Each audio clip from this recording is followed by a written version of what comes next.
आज से कुछ समय पहले मतलब 1 साल पहले मैं और मेरे ऑनलाइन दोस्त रोज की तरह किसी फालतू चीज पे आर्ग्यूमेंट कर रहे होते हैं कि क्यों हाथी कूद नहीं सकते और कैसे अगर तुम कंबल से पैर बाहर निकाल के सोते हो तो कोई मॉन्स्टर या चुड़ैल आके तुम्हें कच्चा चबा जाएगी, पर अगर तुम पैर अंदर करके सोते हो तो तुम्हारा कोई कुछ नहीं करेगा।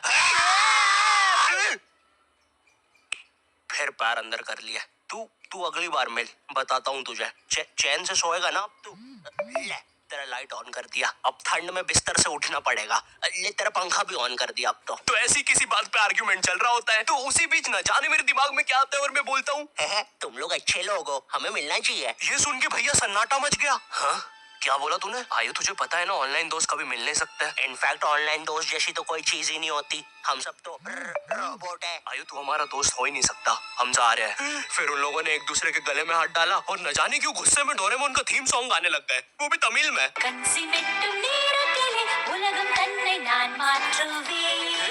क्या? अब नहीं, ऐसा कुछ नहीं हुआ था। सॉरी गाइस, कुछ महीनों से जिंदगी थोड़ी सही नहीं चल रही है, इसलिए ऐसे जोक्स आ जाते हैं कभी कभार। खैर सरप्राइजिंगली मेरे ऑनलाइन दोस्तों ने मेरी मिलने वाली बात को सीरियसली लिया और इसी तरह हमारी Mumbai to Goa trip plan होती है जो कि दिसंबर में थी। तो अब फास्ट फॉरवर्ड करते हैं सीधा दिसंबर तक ट्रिप का टाइम। तो अब कुछ रीजन की वजह से मुझे मुंबई प्लेन की जगह ट्रेन से जाना पड़ता है। नहीं, मैं एयरपोर्ट पे फटाका लगाता हुआ नहीं पकड़ाया था। थे कुछ रीजंस थी कि सच में थे। तो मैं रात में ट्रेन में बैठता हूँ और सुबह में मुंबई पहुंच जाता हूँ। अब जो मुंबई पहली बार आता है ना, वो ना अलग अलग चीजों को देख के चौंकता है, जैसे वड्डी वड्डी बिल्डिंग्स, वड्डे वड्डे सुपरस्टार्स। और इधर मैं जैसे ही मुंबई के स्टेशन पे उतरा, ओ बहन की एलिवेटर स्टेशन पे, वो भी भाई साहब इसको एस्केलेटर बोलते हैं। एलिवेटर मतलब आंखों में भरोसा ही नहीं हो रहा है। मैंने मम्मी को फोटो खींच के भेजी, मम्मी एलिवेटर, वो भी स्टेशन पे। भाई साहब एस्केलेटर होता है। देखो ये हमारे स्टेशन पे नहीं होते हैं, हमें पूरा ब्रिज पैरों से चढ़ना पड़ता है। और मेरे गांव के ब्रिज पता है बादलों में होते हैं। वो ब्रिज को इतनी ऊपर होने की जरूरत भी नहीं है, उसको किसी इंजीनियर ने भी नहीं बनाया है। ये गाँव के लोगों ने मस्ती मस्ती में उसको इतनी ऊपर तक बना के आ गए। अब वो स्टेशन का ब्रिज ना आउटर स्पेस तक पहुंच चुका है। साला कुली लेके भी जाओगे ना तो थोड़ा ऊपर जाके तुम्हारी कुली को भी कुली करना पड़ जाएगा।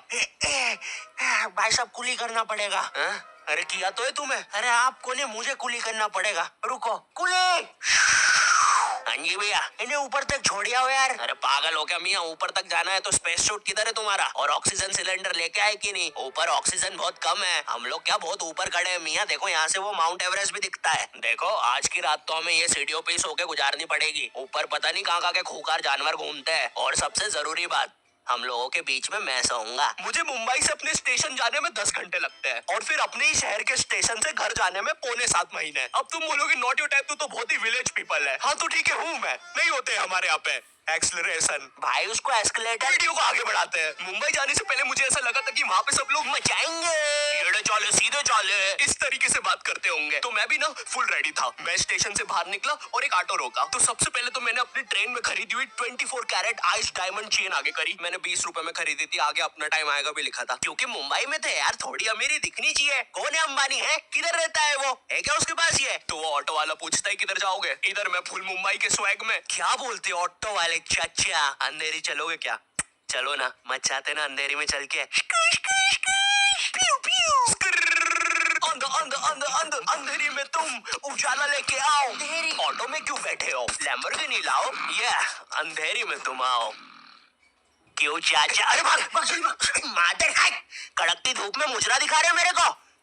अभी भी ज्यादा दूर नहीं गए, ऑटो से चीप सकता हूँ। हम लोग हमारे मुंबई के अपार्टमेंट आ जाते हैं, वहाँ पर थोड़ा सा रेस्ट करते हैं, क्योंकि स्टेशन से अपार्टमेंट तक तो हम भगते भगते आए थे। वो ऑटो वाला पीछे पड़ा था ना। क्यों पीछे पड़े हो हमारे? जाओ ना। नहीं मजाक कर रहा हूँ। 700 रुपए की टैक्सी करनी पड़ी थी अपार्टमेंट तक। 700 रुपए की। 700 रुपए पता भी है कितने होते हैं? 700 रुपए में पता है तुम मुंबई में क्या क्या कर सकते हो? तुम कर सकते हो 700 रुपए में तुम 700 रुपए में वापस उसी टैक्सी में बैठ के स्टेशन जा सकते हो। भाई साहब मैंने 750 कर लिया है रेट। कितनी महंगी है मुंबई। तो अब मैं और मेरा दोस्त डेस्क, हम लोग हमारे बाकी दो दोस्त से पहले आ गए थे। तो अब हमारे पास कुछ करने के लिए नहीं था। तभी मुझे मेरी एक फीमेल फ्रेंड ने मॉल में मिलने बुला लिया। तो हम लोग जाते हैं मिलने, वापस 700 लगा के।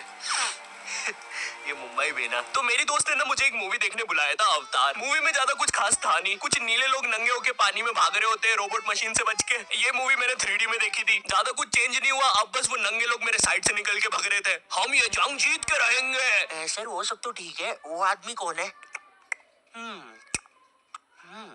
अरे वो हमारी मूवी देख रहा है 3D में। उसे तो मजा ही आ जाएगा जब हम सब नंगे होके उसके सामने से भागेंगे। मेरी बात सुनो सब लोग, हम लोग उसके बहुत पास से भागेंगे लेकिन उसे टच नहीं करेंगे। जिमी मैंने तो अपने हाथ भी गीले कर लिए सुसु से। जैसे ही मैं नंगा होके उसके पास से भागूंगा अपने हाथ उस पे लपलपा दूंगा। चीटों से उसे लगेगा मूवी और रियल है। मेरी जिस फ्रेंड ने मुझे मॉल में बुलाया था उस दिन उसका बर्थडे था और मैं इधर बेशरम बेहया खाली हाथ गया था, बिल्कुल उस लेंडू बच्चे की तरह जो बर्थडे पार्टी में खाली हाथ आ जाता है। फ्री का नमकीन और केक दे दो बस उसे। तो ये बच्चा इधर में था। चीजें अभी इधर खत्म नहीं हुई है, उस बंदी ने फिर मुझे गिफ्ट दे दिया। चीजें अब सीरियस हो गई है। दुनिया का सबसे बड़ा क्राइम इधर, ठीक है इधर है, और फिर आता है किसी के बर्थडे पे उनसे ही गिफ्ट ले लेना इधर। पहले तो मुझे समझ में नहीं आया कि ये बंदी मुझे टॉन्ट मार रही है कि सच में गिफ्ट दे रही है। मुझे उस समय इतनी ज्यादा शर्म की अनुभूति और आभास हो रहा था, मेरा मन कर रहा था उठ के भाग जाऊं वहां से।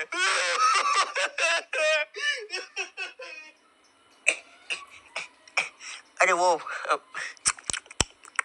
अरे वो बाहर बहुत गर्मी है ना, इसलिए मैंने सोचा फ्राइड स्प्राइट पी लूं आके। और पेरी पेरी फ्राइज भी मेरे फेवरेट है।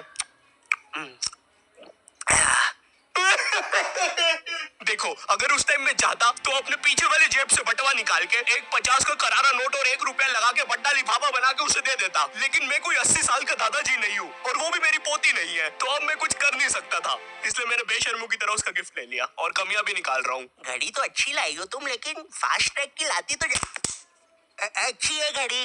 रात तक मेरे बाकी दोस्त भी आ गए थे, तो फिर हमने मुंबई की फेमस जगह, अरे वहीं जहाँ सब लोग जाते हैं घूमने के लिए, वहाँ घूमना स्टार्ट कर दिया। लेकिन जब तुम तुम्हारे दोस्तों के साथ रहते हो तुम्हारे दिमाग में मस्ती रहती है। तो एक मॉल में हमें एक सांड वाला झूला दिखता है। अब उसे देख के एक 21 साल का मैच्योर आदमी क्या करता, पापा बहुत बीमार है, बहन की भी शादी करवानी है, मुझे लगता है सांडू मैं तुम पे घूमी घूमी करने के लिए थोड़ा बड़ा हो चुका हूँ। लेकिन मेरे 21 साल के दोस्त ने क्या किया, घूमी घूमी। अब यहाँ एक सांड को दूसरे सांड पे चढ़ता हुआ देख हमें भी मस्ती छूटी। हम भी भाग के वो झूले के पास, भैया और